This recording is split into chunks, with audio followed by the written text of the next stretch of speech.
Welcome to திவாகா kitchen. நம்ம இன்றைக்கி ஒரு வெஜிடபிளே இல்லாமல் ஒரு ப்ளைன் சால்னா செய்ய போகிறோம்.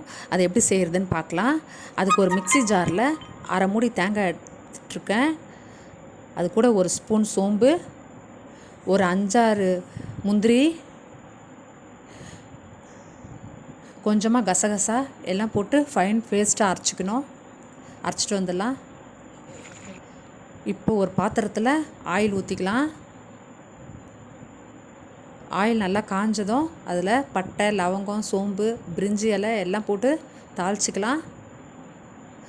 தாளித்த உடனே வெங்காயம் பொடியாக கட் பண்ணது ஒரு 3 வெங்காயம் போட்டு வதக்கலாம். வெங்காயம் நல்லா வதங்கட்டோன்ட்டு இஞ்சி பூண்டு பேஸ்ட்டு ஒரு ஸ்பூன் போட்டுக்கலாம். இஞ்சி பூண்டு பேஸ்ட்டோட பச்சை வாசனை போனதும் கொத்தமல்லி, கருவேப்பிலை, புதினா, பச்சை மிளகா, தக்காளி எல்லாம் போட்டு மொத்தமாக வதக்கலாம். கொஞ்சம் உப்பு சேர்த்து வதக்கலாம், டக்குன்னு வதங்கும். இந்த நேரத்தில் கொஞ்சோண்டு மஞ்சத்தூள், வெறும் மிளகாத்தூள்,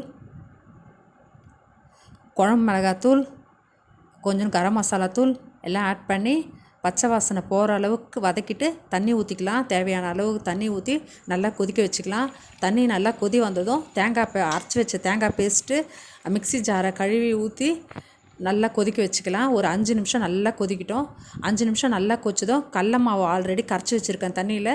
அந்த கடல மாவை ஊற்றி அதையும் ஒரு 5 நிமிஷம் நல்லா சேர்ந்தாப்பெல்லாம் கொதிக்க வச்சுக்கலாம். இந்த நேரத்தில் ஒரு அரை ஸ்பூன் பிரியாணி மசாலா போட்டிருக்கேன்.